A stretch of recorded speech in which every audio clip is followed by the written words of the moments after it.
ಜಗತ್ತು ಎಐ ಹಿಂದೆ ಓಡುವಾಗ ನಾವು ಎಫ್ಐ ಹಿಂದೆ ಓಡ್ತಾ ಇದ್ದೀವಿ. ಫೇಕ್ ನ್ಯೂಸ್ಗಳ ಕಾರಣಕ್ಕೆ ಈಗ ಫ್ಯಾಕ್ಟ್ ಚೆಕ್ ಆರಂಭಿಸುವ ಸ್ಥಿತಿ ಬಂದಿದೆ ಎಂದು ಮುಖ್ಯಮಂತ್ರಿಗಳ ಮಾಧ್ಯಮ ಸಲಹೆಗಾರರಾದ ಕೆವಿ ಪ್ರಭಾಕರ್ ಅವರು ಅಭಿಪ್ರಾಯಪಟ್ಟರು.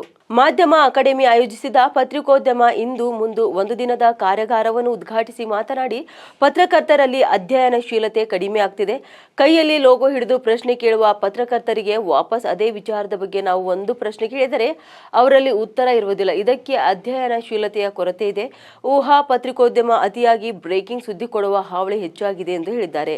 ಇನ್ನು ಪತ್ರಿಕಾ ವೃತ್ತಿಗೆ ಮಾಧ್ಯಮ ಕ್ಷೇತ್ರಕ್ಕೆ ಬಂದೊದಗಬಹುದಾದ ಸವಾಲುಗಳನ್ನು ಮೊದಲೇ ಗ್ರಹಿಸಿ ಆ ಸವಾಲುಗಳನ್ನು ಗೆಲ್ಲಲು ಅಗತ್ಯವಾದಂತಹ ಬೌದ್ಧಿಕ ಕಸರತ್ತು ನಡೆಸುವುದು ಅಗತ್ಯವಾಗಿದೆ ಎಂದು ಹೇಳಿದ್ದಾರೆ. ಸಂವಿಧಾನ ಶಿಲ್ಪಿ ಅಂಬೇಡ್ಕರ್ ಅವರು ಪತ್ರಿಕೋದ್ಯಮವನ್ನು ಸಮಾಜದ ಪ್ರಾಣವಾಯು ಅಂತ ಕರೆದಿದ್ದಾರೆ.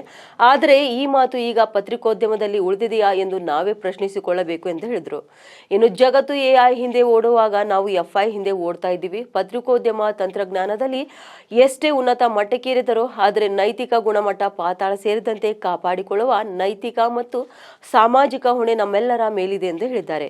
ಇನ್ನು ಸುಳ್ಳು ಸುದ್ದಿಗಳನ್ನು ತಡೆಯುವ ಸವಾಲು ಮತ್ತು ನಿಖರತೆ ಹಾಗೂ ವಾಸ್ತವಾಂಶಗಳ ಪರಿಶೀಲನೆಯ ಅಗತ್ಯ ಹಿಂದೆಂದಿಗಿಂತಲೂ ಹೆಚ್ಚಾಗಿದೆ. ಇದಕ್ಕಾಗಿಯೇ ಫ್ಯಾಕ್ಟ್ ಚೆಕ್ ಆರಂಭಿಸಲಾಗಿದೆ ಎಂದು ಹೇಳಿದ್ದಾರೆ. ನಿರಂತರ ಸುದ್ದಿಗಾಗಿ ನೋಡ್ತಾ ಇರಿ ಉತ್ತರ ಕರ್ನಾಟಕ ಸುದ್ದಿವಾಹಿನಿ.